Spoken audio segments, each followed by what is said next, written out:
ডুবন্ত জনপদে লাখ লাখ মানুষের হাহাকার। আগ্রাসী বন্যায় লঞ্চভঞ্জ, নোয়াখালী, ফেনী, কুমিল্লা, চট্টগ্রাম সহ দক্ষিণ পূর্বের 11 জেলা।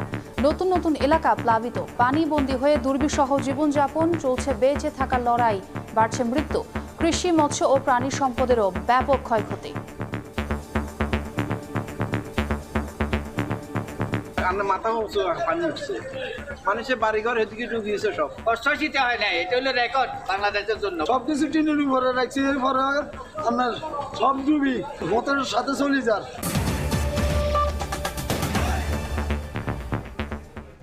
সকালের সময় সঙ্গে আছি আমি ছোয়া খন্দকার। ডুবন্ত জনপদে লাখ লাখ মানুষের হাহাকার। আগ্রাসী বন্যায় লঞ্চভঞ্জ, নোয়াখালী, ফেনী, কুমিল্লা, চট্টগ্রাম সহ দক্ষিণ পূর্বের 11 জেলা। কিছু জায়গায় পানির স্বল্প পরিমাণে কমলেও প্লাবিত হচ্ছে নতুন নতুন এলাকা। বন্যার সবশেষ খবর জানাতে এই মুহূর্তে নোয়াখালীর বেগমগঞ্জ এলাকায় আছেন রিপোর্টার আতাউর কাউসার এবং ফেনী শহরে আছেন রিপোর্টার আতিয়ার সজল। সরাসরি প্রথমে যাচ্ছি কাউসারের কাছে। আমার পেছনে যে দৃশ্যটি দেখতে পাচ্ছেন, এটি একটি মহাসড়ক, অর্থাৎ নোয়াখালীর বেগমগঞ্জ থেকে লক্ষ্মীপুরের দিকে যে সড়কটি গিয়েছে, এটি সেই সড়কের চিত্র। এই চিত্রটি দেখেই আসলে বোঝা যায় যে বন্যার এবং ভারী বৃষ্টিপাতের ফলে যে পানি জমে গিয়েছে এই যে বন্যা দুর্গত এলাকাগুলোতে, সেখানকার কি অবস্থা। কারণ এই সড়কটি, আমি এখানকার মানুষের সাথে কথা বলে যতটুকু জানতে পেরেছি, তারা জানিয়েছেন যে এই সড়কটি আশপাশের নিচু জমি থেকে অন্তত 3 ফুট উঁচুতে। তো সেই 3 ফুট উঁচু সড়কটিতে যদি পানি জমে থাকে, সেক্ষেত্রে নিচের যে জমিগুলো আছে এবং নিচে যে বাসভবন বা অন্যান্য দোকানপাট আছে, সেগুলোর অবস্থা সহজেই অনুমেয়। আমি ভেঙেই বলতে চাই যে অনেক অনেক জায়গা আমাদেরকে বলেছে এবং আমরা দেখেছি যে গলা সমান পানি। এটি সেই নোয়াখালীর বেগমগঞ্জের কথা বলছি। এবং মূল যে সীমান্ত, অর্থাৎ ভারত বাংলাদেশ সীমান্তর কাছাকাছি যে এলাকাগুলো রয়েছে, যেহেতু ত্রিপুরা রাজ্য থেকে যে উজানের ঢল, সে ঢলের কারণেই বেশি পানি জমেছে বন্যা দুর্গত এলাকাগুলোতে। তো সে জায়গাগুলোতে আসলে পানির পরিমাণ আরও অনেক বেশি। আমরা গতকালকে দিনভর ফেনীর বেশ কিছু জায়গায় গিয়েছি এবং আমরা দেখেছি যে সেখানে অবর্ণনীয় দুর্ভোগে পড়েছেন বন্যা দুর্গত এলাকার যে মানুষ রয়েছেন তারা। আমরা অনেক জায়গায় দেখেছি যে একতলা ভবনের পুরো একতলাই আসলে পানির নিচে, অনেকে ছাদে আশ্রয় নিয়েছেন এবং যে সকল টিনের ঘর রয়েছে, সে সকল টিনের ঘরে তো আর ছাদে আশ্রয় নেওয়ার সুযোগ নেই। তারা আশপাশের যে আশ্রয় কেন্দ্রগুলো রয়েছে, সে আশ্রয় কেন্দ্রে গিয়েছেন এবং সেই আশ্রয় কেন্দ্রগুলোতে আমরা খোঁজ নিয়েছি। তারা বলেছেন যে বিশুদ্ধ পানি এবং তাদের শুকনো খাবারের প্রচণ্ড সংকট রয়েছে। অর্থাৎ শুধুমাত্র পানিবন্দী জীবন বা পানির কারণে ঘর ছেড়ে চলে আসার যে কষ্ট, সে তার পাশাপাশি কিন্তু যুক্ত হয়েছে বিশুদ্ধ পানি এবং খাবারের যে সমস্যা তা।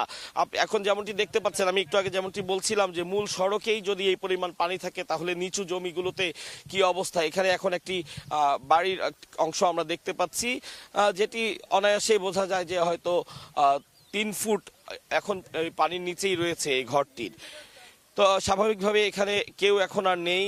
তারা পাশের যে আশ্রয় কেন্দ্র রয়েছে, এখানে আশপাশে যতগুলো প্রাথমিক স্কুল রয়েছে এবং যে সকল উঁচু ঘরবাড়ি রয়েছে, যে যেখানে পেরেছেন আশ্রয় নিয়েছেন। এবং আমরা দেখেছি যে মানুষের মধ্যে যে ভ্রাতৃত্ববোধ, সৌহার্দ্যবোধ এবং মানুষের প্রতি যে ভালোবাসা, তার একটি উজ্জ্বল নিদর্শন গত বেশ কদিন ধরে আমরা দেখতে পাচ্ছি। যে যেভাবে পারছে মানুষকে সাহায্য করছে, কেউ পানি দিয়ে, কেউ খাদ্য দিয়ে, কেউ আশ্রয় দিয়ে, প্রত্যেকে সাহায্য করছে, যেটি আসলে এই মুহূর্তে এই বানভাসী মানুষের জন্য সবচেয়ে বেশি প্রয়োজন, সেটি তারা করছেন। এবং একই সাথে দেশের বিভিন্ন অঞ্চল থেকে ত্রাণ নিয়ে আসছে। আমি গতকালকের কথা একটু বলতে চাই। আমরা গতকালকে ফেনী মহিপাল এলাকায় ছিলাম। ঢাকা চট্টগ্রাম মহাসড়কের মহিপাল অংশে বারৈয়ারহাট থেকে মহিপাল পর্যন্ত পুরো সড়কটি পানির নিচে তলিয়ে গেছে এবং যার প্রেক্ষিতে চট্টগ্রাম থেকে বারৈয়ারহাটের পরে আর কিন্তু ফেনীর দিকে আসার কোনো সুযোগই নেই। তাও আমরা দেখেছি যে যেভাবে পারছেন হেঁটে তারা বারৈয়ারহাট থেকে অন্তত 20 কিলোমিটার হেঁটে মহিপালের দিকে আসছেন। অবর্ণনীয় কষ্ট, দুর্ভোগ আমরা দেখেছি গতকাল। এটি হচ্ছে তুলনামূলক কম দুর্ভোগ। যে অংশটির কথা আমি বলছি, এর চেয়ে বেশি দুর্ভোগ পোহাচ্ছে যারা ফেনী 6টি উপজেলা, বিশেষ করে ছাগলনাইয়া এবং ওই দিকের আশপাশের যে সকল মানুষ রয়েছেন, যারা সীমান্তবর্তী কাছাকাছি এলাকার মানুষ, তাদের এখানে পানি অনেক বেশি পরিমাণে উঠেছে। এবং আমাদেরকে যতটুকু জানিয়েছেন অনেকে, যে আসলে অনেকে তাদের আত্মীয় স্বজন বা পরিবার পরিজনের কোনো খোঁজ পাচ্ছেন না, যেহেতু বানভাসী জলের কারণে বিদ্যুৎ বিভ্রাটের সৃষ্টি হয়েছে। সেই এলাকাগুলোতে আজকে 3-4 দিন ধরে বিদ্যুৎ নেই। স্বাভাবিকভাবে মোবাইল টাওয়ারগুলো কাজ করছে না। কেউ আসলে তাদের স্বজনদের খোঁজও নেওয়ার মতন কোনো উপায় নেই।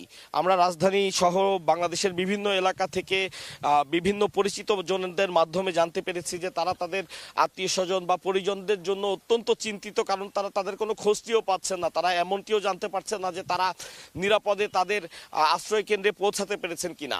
আমাদের সহকর্মী যারা আছেন, আমার সাথে যারা কাজ করছেন, অত্যন্ত অক্লান্ত পরিশ্রম করে তারা পরিপূর্ণ চিত্রটি ফুটিয়ে তোলার চেষ্টা করছেন। গতকালকে আমরা ড্রোন শটের মাধ্যমে ফেনীর দুর্গত এলাকাগুলো দেখিয়েছি, আমরা সেই ছবি নিয়েছি, যেটি হয়তো দর্শক এখন আপনারা দেখতে পাচ্ছেন। তো সে ছবিটা দেখতে পাচ্ছেন যে যেদিকেই চোখ যায় শুধু পানি এবং গাছপালা যা দেখা যাচ্ছে, এবং মাঝে মাঝে কিছু ঘরবাড়ি। এমন বেশ কিছু জায়গা রয়েছে যে জায়গাগুলোতে আসলে নৌকা দিয়ে যাওয়া ছাড়া আর কোনো উপায় নেই, এবং এই একটি জিনিসের সংকট আমাদের নজরে এসেছে। যেহেতু এটি আশপাশে খুব নদীবহুল কোনো এলাকা না, এখানে কিন্তু বড় ধরনের কোনো নৌকা আগে থেকে যে এখানে ছিল এমন নয় বিষয়টি। অনেককেই আমরা দেখেছি ঢাকা থেকে ট্রাকে করে নৌকা তারা ভাড়া করে নিয়ে আনছেন, এবং সেই নৌকা দিয়েই উদ্ধার কাজ চালাচ্ছেন, ত্রাণ কাজ চালাচ্ছেন।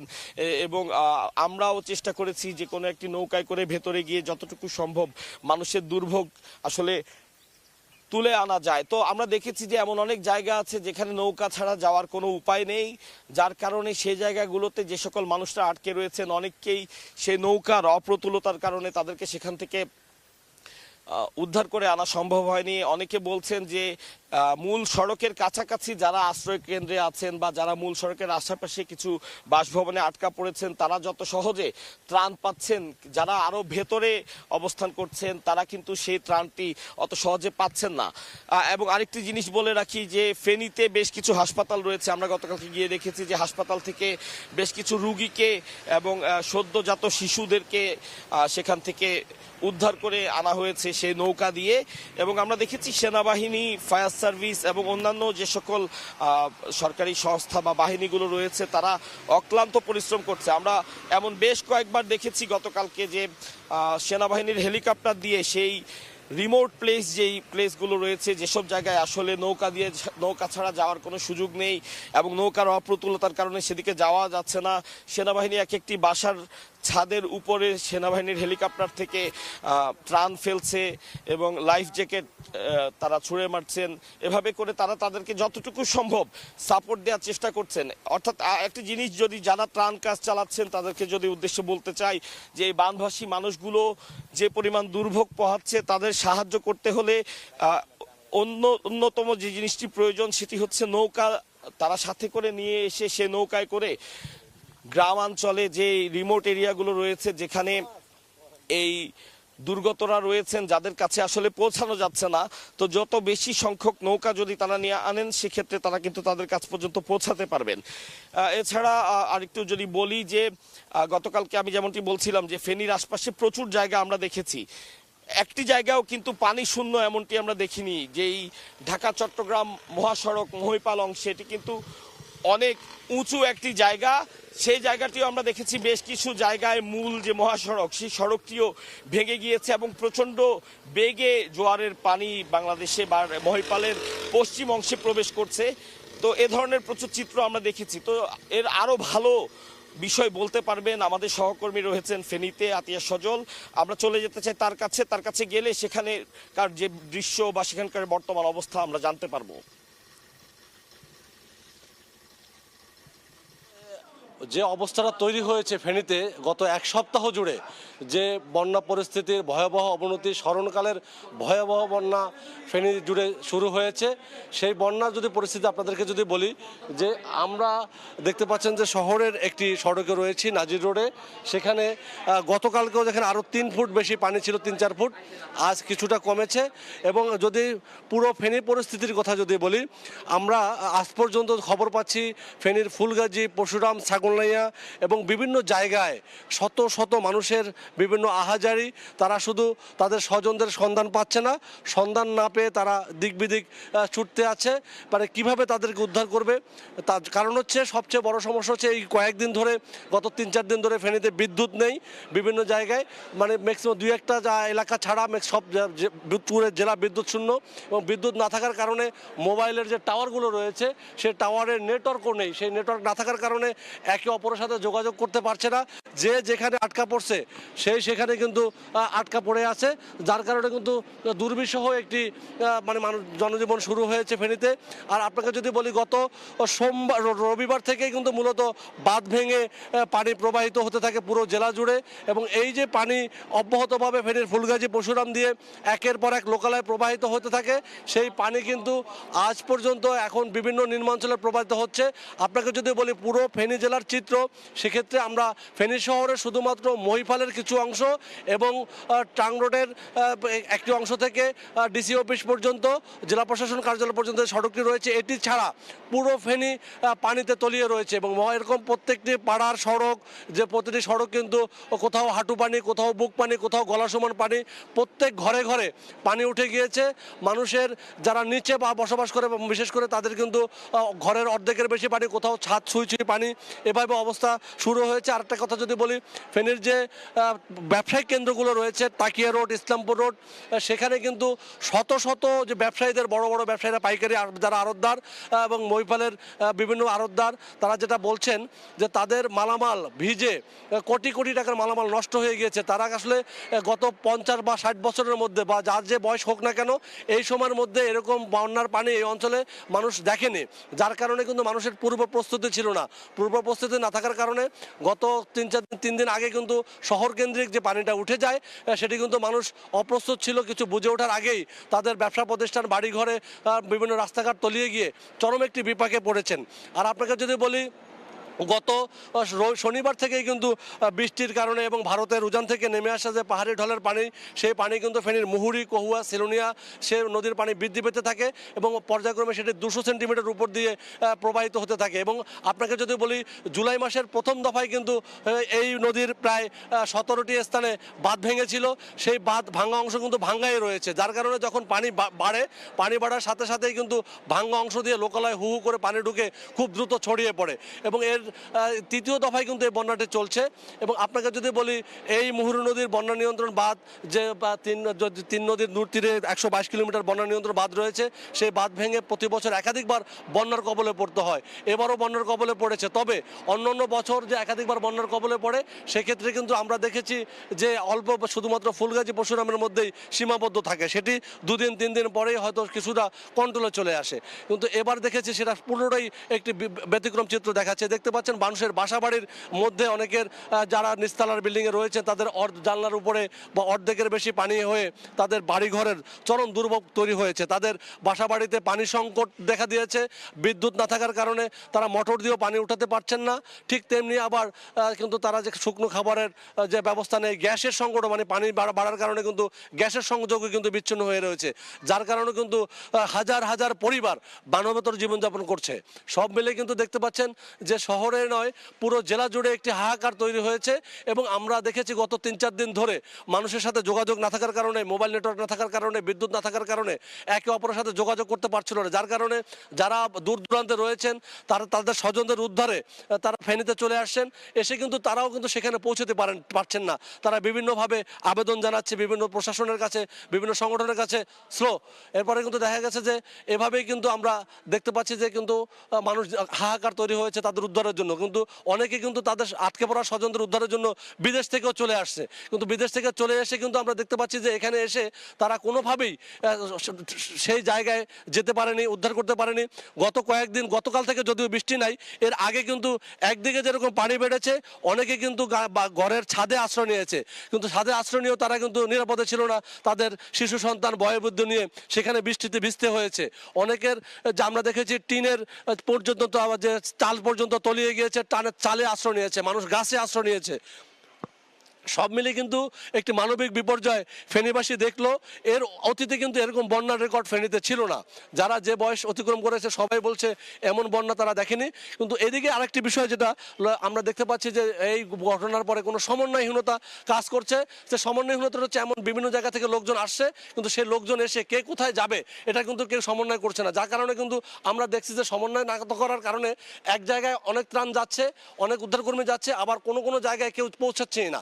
এই কারণে স্থানীয় যেটা বলছেন যে এখন যত দ্রুত সম্ভব জেনারেটর দিয়ে মোবাইল নেটওয়ার্কটা চালু করা এবং বিদ্যুৎ সংযোগটা যতদূর সম্ভব এলাকা ভিত্তিক চালু করা, সেই সাথে জেলা পর্যায় থেকে একটি কন্ট্রোল রুম খুলে যে যারা যেখান থেকে ত্রাণ দিতে আসছেন তারা যেন এগুলো ত্রাণ ঠিকমতো সঠিকভাবে সমভাবে বন্টন হয় সেটা ব্যবস্থা নেওয়া। সেই সাথে কিন্তু গতকাল থেকেই বাংলাদেশ সেনাবাহিনী কিন্তু হেলিকপ্টার উদ্ধার অভিযান চালাচ্ছে এবং যদিও আবহাওয়াটা কিছুটা ভালো থাকার উদ্ধার অভিযানে কিছুটা জোর পাচ্ছে, এবং কোস্টগার্ডও কিন্তু এখানে উদ্ধার অভিযান চালাচ্ছে। সেই সাথে কিন্তু যেটা চালাচ্ছে স্থানীয় যেটা বলছেন সেটা পর্যাপ্ত নয়। তারা জানাচ্ছেন এটা আরও লজিস্টিক সাপোর্ট এবং ম্যান পাওয়ার উদ্ধারের জন্য আরও বেশি বাড়ানো দরকার। এই ছিল আমার কাছে ফেনীর বন্যা পরিস্থিতির সবশেষ। সরাসরি যুক্ত ছিলাম ফেনী এবং নোয়াখালীতে। উজানের ঢলে কুশিয়ারা নদীর পানি বিপদসীমার ওপর দিয়ে বয়ে যাওয়ায় প্লাবিত হয়েছে সিলেটের নিম্নাঞ্চল। পানি বন্দী হয়ে দুর্ভোগে বহু মানুষ। বিস্তারিত জানাতে ফেঞ্চুগঞ্জ থেকে সরাসরি যুক্ত হচ্ছেন সহকর্মী আমিনুল ইসলাম। গেল কয়েকদিন ধরে মৌলভীবাজারের নিম্নাঞ্চলের মানুষের কষ্টের শেষ নেই এবং থেকে থেকে বৃষ্টিপাত হচ্ছে এবং এর আশেপাশের যে নদ নদীগুলো রয়েছে, বিশেষ করে আপনারা দর্শক জানেন যে মৌলভীবাজারের মনু নদীর পানির বৃদ্ধি পেয়ে এখানকার যে বাঁধগুলো ছিল বাঁধগুলো ভেঙে শহরের ভেতরে পানি প্রবেশ করেছে এবং এর নিম্নাঞ্চলের বেশ কিছু এলাকায় কিন্তু পানিতে নিমজ্জিত রয়েছে। আমরা এই মুহূর্তে রয়েছি মৌলভীবাজারের আরও একটি নদী যেটি হচ্ছে কুশিয়ারা নদী। সেই কুশিয়ারা নদীর তীরে আপনারা হয়তো দেখতে পাচ্ছেন কুশিয়ারা নদীর যে পানি বৃদ্ধির যেটি রয়েছে সেটি অব্যাহত রয়েছে এবং পানি উন্নয়ন বোর্ডের যে সর্বশেষ তথ্যটি আমাদের কাছে রয়েছে, তারা পানির রিডিং আমাদেরকে জানিয়েছেন এখন পর্যন্ত কুশিয়ারা নদীর পানি বিপদসীমার 79 সেন্টিমিটার উপর দিয়ে প্রবাহিত হচ্ছে, যেটি আসলে অনেকটা ভয়ের কারণ। আপনারা জানেন যে বাংলাদেশের ফেনী অঞ্চলে যে বন্যাটি রয়েছে প্রায় গেল কয়েকদিন ধরেই সেই এলাকার মানুষের মধ্যে যে কষ্ট রয়েছে এবং প্রশাসনের পাশাপাশি স্থানীয় পর্যায় থেকে যেভাবে উদ্ধার তৎপরতা চলছে সেভাবে মৌলভীবাজারের যে স্থানীয় প্রশাসন রয়েছে এবং সেনাবাহিনীর পক্ষ থেকেও কিন্তু সবগুলো এলাকাতে বিশেষ করে যেসব নিম্নাঞ্চল রয়েছে মৌলভীবাজারের নিম্নাঞ্চলগুলোতে যেখানে পানি উঠে গেছে সেসব এলাকা থেকে মানুষকে সরিয়ে আনতে আশ্রয় কেন্দ্র খোলার পাশাপাশি তারা যে এলাকায় মানুষের কষ্ট হচ্ছে সেই এলাকাগুলোতে ত্রাণ বিতরণ কার্যক্রমের জন্য প্রস্তুতি নিয়েছেন এবং স্থানীয় মানুষ যারা রয়েছেন সিলেট অঞ্চলের মানুষ আপনারা জানেন যে এই হাওড় অঞ্চলে যখন বন্যা হয় সেই বন্যাগুলোর জন্য কিন্তু আগাম কিছু প্রস্তুতি থাকে প্রশাসনের, সেভাবে মৌলভীবাজার প্রশাসনেরও কিছু প্রস্তুতি ছিল এবং সে যে নদী তীরবর্তী যেসব এলাকা রয়েছে এবং হাওড় তীরবর্তী যেসব এলাকা রয়েছে সেসব এলাকাতে মানুষজনকে সরিয়ে আনতে তাদের পর্যায় থেকে তারা কাজ করছেন এবং স্থানীয় জনপ্রতিনিধিরাও কিন্তু এই নদীতে যখন পানি বৃদ্ধি হয় তখন কিন্তু স্থানীয়ভাবে জনসচেতনতা বৃদ্ধিতে তারা কাজ করেন। তো মৌলভীবাজারও আমরা দেখেছি গেল কয়েকদিন ধরে উদ্ধার তৎপরতা চলার পাশাপাশি তারা কিন্তু আশ্রয় কেন্দ্রগুলোতে খাবার বিতরণ থেকে শুরু করে সেনাবাহিনী যেহেতু এই মুহূর্তে দায়িত্বে রয়েছে বিভিন্ন এলাকাতে সেনাবাহিনীর সদস্যরা কাজ করছেন, তারা কিন্তু এই বন্যা কবলিত মানুষজনকে উদ্ধারের পাশাপাশি তারা কিন্তু বিভিন্ন জায়গাতে এই যে খাবার বিতরণের কার্যক্রমে সহযোগিতা করছেন। অনেক জায়গাতে মেডিকেল টিম রয়েছে, মেডিকেল টিম কিন্তু তাদের তৎপরতা শুরু করেছে এবং এখন যে অবস্থা যে রয়েছে বিশেষ করে বৃষ্টিপাত যখন বৃদ্ধি পায় তখন কিন্তু কিছুটা ভয় বৃদ্ধি পায় এই এলাকার মানুষের। কেননা আপনারা জানেন যে ত্রিপুরা এলাকা থেকে যে পানিটি বাংলাদেশে প্রবেশ করেছে সেটি ফেনী অঞ্চল কুমিল্লা সহ প্রায় 12টি জেলার মানুষের যেভাবে কষ্ট বাড়িয়ে দিয়েছে, তেমনি কিন্তু মৌলভীবাজার অংশে যে পানিটি ঢুকেছে সেটি কিন্তু ভারতের মেঘালয় অংশ থেকে পানিটি প্রবেশ করছে এবং আপনারা জানেন যে মেঘালয়ে যখন বৃষ্টিপাত হয়, চেরাপুঞ্জিতে যখন বৃষ্টিপাত হয় তখন সিলেটের সুনামগঞ্জ থেকে শুরু করে একেবারে সিলেটের নিম্নাঞ্চল এবং হবিগঞ্জ থেকে হবিগঞ্জের খোয়াই নদী হয়ে যে পানিটি প্রবেশ করে হবিগঞ্জের মানুষেরও কিন্তু দুর্ভোগ চরমে বলা যায়। এবং পাশাপাশি আজকে যেহেতু আমরা মৌলভীবাজারের অংশ ঘুরে দেখাবো আপনাদেরকে, মৌলভীবাজারের বেশ কিছু অংশে কিন্তু এখন যে পানি সেটি কিন্তু কিছুটা কমছে, তবে সেটি ধীর গতিতে বলছেন স্থানীয় মানুষজন। আমরা যদি নদী তীরবর্তী কয়েকটি লোকালয় দেখাই আপনাদেরকে, লোকালয়গুলোতে যারা রয়েছেন তারা কিন্তু এই মুহূর্তে অনেকটা আতঙ্কে দিন পার করছেন, কেননা এই এলাকাগুলোতে বিশেষ করে মৌলভীবাজারের বাইরে যেসব এলাকাগুলো বা মৌলভীবাজারের সীমান্তবর্তী অর্থাৎ সিলেট এবং মৌলভীবাজারের সীমান্তবর্তী যেসব এলাকা, এই এলাকাগুলোতে এখনো পর্যন্ত সেভাবে আশ্রয় কেন্দ্র খোলা হয়নি। সেই এলাকাগুলোতে মানুষের কিছুটা দুর্ভোগ রয়েছে, কেননা রাতে যদি পানি বৃদ্ধি পায় তারা যাবেন কোথায় সেটি নিয়ে আসলে একটা চিন্তার মধ্যে তারা সময় পার করেন। পাশাপাশি গবাদি পশু নিয়েও তারা, আপনারা জানেন যে হাওর এবং নদী তীরবর্তী যেসব মানুষজন রয়েছেন যারা লোকালয়ে এই এলাকায় বসবাস করেন, তারা কিন্তু তাদের কষ্টের চেয়ে তাদের যে গবাদি পশু রয়েছে সেই গবাদি পশু নিয়ে চিন্তিত থাকেন, সেগুলোকে কোথায় রাখবেন, তারা কোথায় থাকবেন এবং এই এলাকা থেকে তারা দ্রুত আসলে উদ্ধার তৎপরতার যে আওতায় আসবেন কিনা সেটি নিয়েও আসলে তাদের চিন্তা থাকে। তো এই অবস্থার মধ্যে মৌলভীবাজার প্রশাসনের পক্ষ থেকে বলা হচ্ছে যে যত দ্রুত সম্ভব তারা রেস্কিউ টিমগুলোকে তাদের পর্যায় থেকে ভোগান্তির মধ্যে থাকা যেসব মানুষজন রয়েছেন তাদেরকে তাদের পর্যায়ে আসলে নিয়ে যাওয়ার জন্য তাদের পর্যায় থেকে প্রস্তুতি রয়েছে এবং সেনাবাহিনীর পক্ষ থেকেও এই এলাকায় মানুষ যদি আরো বড় আকারের বন্যার মুখোমুখি পড়েন তাহলে সেখান থেকে উদ্ধার তৎপরতা চালানো হবে। এই ছিল আসলে আমার কাছ থেকে সর্বশেষ। সরাসরি যুক্ত ছিলাম সিলেটে। হবিগঞ্জে খোয়াই নদীর পানি বৃদ্ধিতে রেল সেতু ক্ষতিগ্রস্ত হওয়ায় বন্ধ রয়েছে ঢাকা সিলেট ট্রেন চলাচল। প্লাবিত এলাকা থেকে পানি কিছুটা কমলেও দুর্ভোগে বহু মানুষ। সবশেষ খবর জানাতে শায়েস্তাগঞ্জ থেকে সরাসরি যুক্ত হচ্ছেন সহকর্মী রাশেদ আহমদ খান। হবিগঞ্জে বন্যা পরিস্থিতি ক্রমশই উন্নতি হচ্ছে। আমরা দেখেছি যে গত কয়েকদিন যাবৎ বৃষ্টি যে টানা বৃষ্টি ছিল, এই বৃষ্টি বন্ধ হওয়ার পর থেকে হবিগঞ্জে বন্যা পরিস্থিতি ধীরে ধীরে উন্নতি হতে চলেছে। কিন্তু আমরা যে জিনিসটা দেখেছি যে হবিগঞ্জে গত মঙ্গলবার থেকে যে খোয়াই নদীর পানি বিপদসীমার রেকর্ড পরিমাণ উচ্চতায় চলে গিয়েছিল, যে কারণে হবিগঞ্জের যে ঢাকা সিলেট যে রেল লাইন ছিল, এই রেল লাইনের যে রেল ব্রিজগুলো ছিল এই ব্রিজগুলো ঝুঁকিপূর্ণ হয়ে পড়ায় হবিগঞ্জ শায়েস্তাগঞ্জ অফিস সহ যেসব এলাকার রেল ব্রিজ রয়েছে প্রত্যেকটা ব্রিজ ঝুঁকিপূর্ণ হয়ে পড়েছিল। পরবর্তীতে রেল কর্তৃপক্ষ ঢাকা সিলেট রেল লাইনের সব ধরনের রেল যোগাযোগ বন্ধ ঘোষণা করেছিল।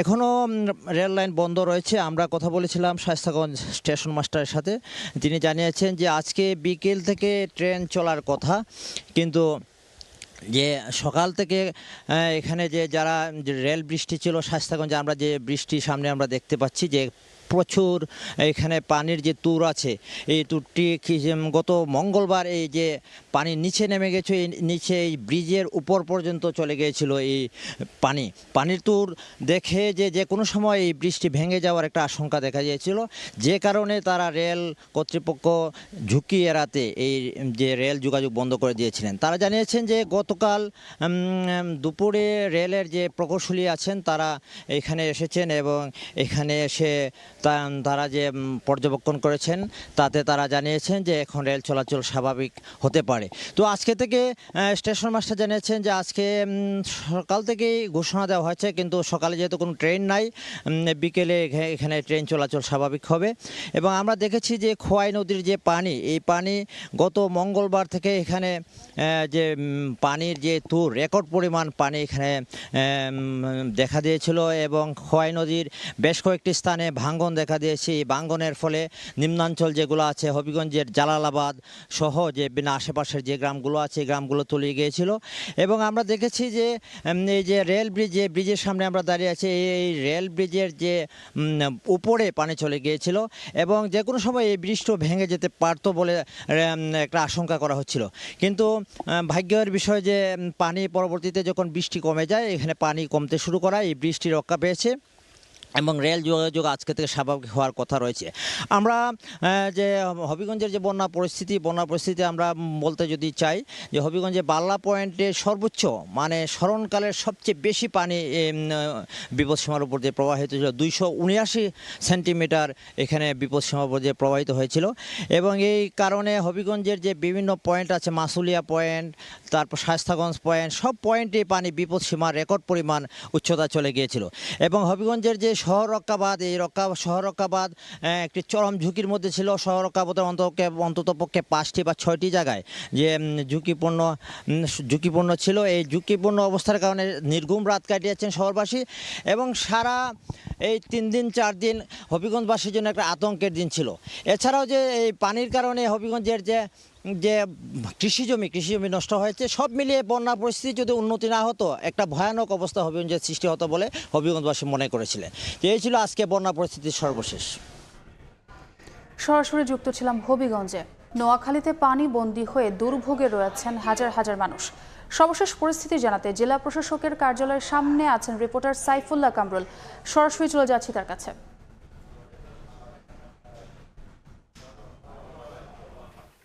আমি এই মুহূর্তে দাঁড়িয়ে আছি নোয়াখালী জেলা প্রশাসকের কার্যালয়ের সামনে। গত 4 দিনে নোয়াখালীর মানুষ পানিবন্দী হয়ে আছে। নোয়াখালী 9টি উপজেলার মধ্যে 8টি উপজেলায় বন্যা কবলিত হয়েছে। এখানে প্রায় 502টি আশ্রয় কেন্দ্র খোলা হয়েছে। এই 502টি আশ্রয় কেন্দ্রের মধ্যে প্রায় 70,000 মানুষ এখানে আশ্রয় নিয়েছেন। নোয়াখালীর এই উপজেলাগুলোর মধ্যে বিশেষ করে বেগমগঞ্জ, সেনবাগ, কোম্পানিগঞ্জ সদর সবচেয়ে বেশি আক্রান্ত হয়েছে। গতকাল থেকে আজকে বৃষ্টি না হওয়ার কারণে নোয়াখালীর মানুষের মাঝে কিছুটা স্বস্তি থাকলেও ফেনীর কিছু পানি এই সেনবাগ দিকে আসছে। এইদিকে গতকালকে গণতন্ত্র বাংলাদেশ সরকারের যুব ক্রীড়া ও শ্রম কর্মসংস্থান উপদেষ্টা আসিফ মাহমুদ সজীব ভুঁইয়া নোয়াখালী সফর করেছেন। নোয়াখালী ত্রাণ বিতরণ এবং সব বিষয় নিয়ে নোয়াখালী জেলা প্রশাসনের সাথে মত বিনিময় করেছেন। এছাড়া কৃষি বিভাগ যে জানিয়েছেন প্রায় 4,686 হেক্টর আমনের বীজতলা সম্পূর্ণ নষ্ট হয়েছে। আবাদকৃত আমানের প্রায় 26,900 হেক্টর জমি নষ্ট হয়েছে। আউশের 5,377 হেক্টর জমি নষ্ট হয়েছে। বিভিন্ন স্থান থেকে বিপুল পরিমাণ ত্রাণ আসছে, কিন্তু এখানে যে বিষয়টি দাঁড়িয়েছে সেটি হচ্ছে সমন্বয়ের অভাবে বা যোগাযোগ ব্যবস্থার কারণে এলাকাগুলোতে, রিমোট এলাকাগুলোতে ত্রাণ সেভাবে যাচ্ছে না। তবে আসার কথা হলো যে এখানকার মানুষ প্রচুর পরিমাণ এই বন্যাকে মোকাবিলা করার জন্য প্রস্তুত রয়েছে। আজকে এখন থেকে কিছুক্ষণের মধ্যে স্বাস্থ্য উপদেষ্টা নুরজাহান বেগম নোয়াখালী পরিদর্শন করবেন। বন্যা অবস্থানে নিয়ে তিনি বিভিন্ন ব্যবস্থা নেবেন। এছাড়া বিএনপির স্থায়ী কমিটির সদস্য সহ বিভিন্ন রাজনৈতিক দলের নেতৃবৃন্দ নোয়াখালীতে আসছেন। নোয়াখালীর মানুষ এই বন্যাকে মোকাবিলা করার জন্য সর্বাত্মকভাবে প্রস্তুতি গ্রহণ করছে। এখানে পর্যাপ্ত শুকনার খাবার ব্যবস্থা থাকলেও এখানকার কিছু অসাধু ব্যবসায়ী এখানে যে শুকনো খাবারগুলো এগুলো দাম বৃদ্ধি করেছে। সেই কারণে জেলা প্রশাসনের পক্ষ থেকে ভোক্তা অধিকার এবং থেকে এই ব্যবসায়ীদেরকে নিয়ন্ত্রণ করার জন্য তারা বিভিন্ন ব্যবস্থা গ্রহণ করছে। নোয়াখালীর অধিকাংশ রাস্তাঘাট চলাচল অবস্থা অনেক খারাপ হওয়ার কারণে এখানকার মানুষ পর্যাপ্ত ত্রাণ বিভিন্ন স্থানে তারা পৌঁছাতে পারছে না। নোয়াখালীর সব দিকে মোটামুটি প্রতিটি স্কুলে আশ্রয় কেন্দ্র খোলা হয়েছে। এই ছিল নোয়াখালী থেকে আমার কাছে সর্বশেষ অবস্থা। বন্যা পরিস্থিতির খবর জানতে যুক্ত ছিলাম নোয়াখালীতে। টানা কয়েকদিনের ভারী বৃষ্টিতে চাঁদপুর সেচ প্রকল্প এলাকা তলিয়ে আছে। ডুবে গেছে রাস্তাঘাট, ভেসে গেছে শত শত খামারের মাছ। সেখানকার সবশেষ খবর জানাতে ফরিদগঞ্জ থেকে সরাসরি যুক্ত হচ্ছেন সহকর্মী ফারুক আহমদ। অনবরত ভারী বৃষ্টিপাত একটানা 6 দিন, তারপর আজকে 7ম দিনে চাঁদপুরের আকাশে কিন্তু এখন সূর্য হেসেছে, অর্থাৎ আজকে কিন্তু আলো ঝলমল দিন। বৃষ্টির দেখা নেই, তবে ভোগান্তি আছে। আমি এই মুহূর্তে আছি চাঁদপুর সেচ প্রকল্পের ফরিদগঞ্জের ধানুয়া এলাকায়। আমি যেখানে দাঁড়িয়ে আছি সেই জায়গাটি আসলে মূলত একটি রিং বাঁধ, অর্থাৎ একদিকে ডাকাতিয়া নদী, আরেকদিকে মাছের বিশাল ঘের। সেই ঘেরের মাঝে আমি আছি। আমি যদি দেখাতে চাই যে এখানে অথই পানি, আমি যেখানে দাঁড়িয়ে আছি এই জায়গাটি শুকনো থাকার কথা ছিল, আর সেখানে এখন কোমর সমান পানি। আমি যদি দেখাতে চাই যে এই যে বিশাল মাছের ঘের, এই ঘেরের মতো এই সেচ প্রকল্পের মধ্যে অন্তত 50টি বড় বড় মাছের ঘের আছে এবং 5,000 পুকুর আছে যেখানে মাছ চাষ করতেন খামারিরা। সেই টানা 6 দিনের বৃষ্টিপাতে জলাবদ্ধতার শিকার হয়ে এই সমস্ত মাছের ঘের এবং পুকুরগুলো থেকে কিন্তু মাছ ভেসে গেছে। খামারিরা জানিয়েছেন যে আসলে তাদের কি পরিমাণ ক্ষতি হয়েছে এই মুহূর্তে আসলে তারা সেটা নির্ণয় করতে পারছেন না। তবে তাদের দাবি যে ঘের থেকে প্রায় মাছ কিন্তু ভেসে গেছে, তারপরও কিন্তু তারা নেট দিয়ে, অর্থাৎ যে জাল দিয়ে ঠেকিয়ে রাখার একটা চেষ্টা করছেন এবং এটি একটি ব্যর্থ চেষ্টা বলে যেতে পারে। তারপরও কিন্তু তাদের চেষ্টার কিন্তু কমতি নাই। তার আগে কিন্তু বড় ধরনের ক্ষতি হয়ে গেছে। এর মধ্যে আমরা পানি উন্নয়ন বোর্ডের সঙ্গে কথা বলেছি। তারা জানিয়েছে যে চাঁদপুর সেচ প্রকল্পের যে 100 কিলোমিটার বাঁধ অভ্যন্তরে 54,000 হেক্টর জমি আছে, সেই জমির বেশিরভাগই কিন্তু এখন বলা যেতে পারে যে অনেকটা জলমগ্ন হয়ে পড়েছে। তারা চেষ্টা করছেন যে এই সেচ প্রকল্পের চরবাগাদি পাম্প হাউস এবং নন্দী পাম্প হাউস, আরেকটি হাজিমারা পাম্প হাউস, এই পাম্প হাউসগুলো থেকে আসলে তারা ভিতর থেকে পানি নিষ্কাশনের চেষ্টা করছে। তারপর কিন্তু তাদের ব্যাকপিট হচ্ছে এই কারণে যে এই প্রকল্পের বাইরের যে পানির উচ্চতা, অর্থাৎ নদীতে যে পানি আছে সেটা কিন্তু ভিতরের চাইতে বাড়তি পানির উচ্চতা আছে, যে কারণে ভেতর থেকে পানি নিষ্কাশনে কিন্তু তাদের খুব একটা কঠিন হয়ে দাঁড়িয়েছে। জেলা প্রশাসনের সঙ্গে আমি কথা বলছি, তারা জানিয়েছেন যে চাঁদপুরের যে দুর্গম চরগুলো আছে সেই চর সহ বিভিন্ন এলাকা যারা জনমগ্ন হয়ে পড়েছে, অর্থাৎ নির্মাঞ্চলের যারা বাসিন্দা ছিলেন তাদেরকে নিরাপদ আশ্রয় জায়গার জন্য বেশ কিছু আশ্রয় কেন্দ্র খোলা হয়েছে। একই সঙ্গে সরকারের পক্ষ থেকে ত্রাণ ও পুনর্বাসন মন্ত্রণালয়ের পক্ষ থেকে এর মধ্যে কিন্তু 10 লক্ষ টাকা বরাদ্দ মিলেছে 1000 মানুষের জন্য শুকনো খাবার, একই সঙ্গে 700 মেট্রিক টন চাল বরাদ্দ দেওয়া হয়েছে এই সমস্ত দুর্গত মানুষকে সহায়তা করার জন্য। তো এই ছিল আমার কাছে চাঁদপুর সেচ প্রকল্পে জলাবদ্ধতার সবশেষ। সরাসরি যুক্ত ছিলাম চাঁদপুরে। এদিকে কাপ্তাই হ্রদের পানি বেড়ে যাওয়ায় ডুবে গেছে সিম্বল অফ রাঙামাটি খ্যাত ঝুলন্ত সেতু। ঝুঁকি এড়াতে বন্ধ করে দেওয়া হয়েছে পর্যটক পারাপার।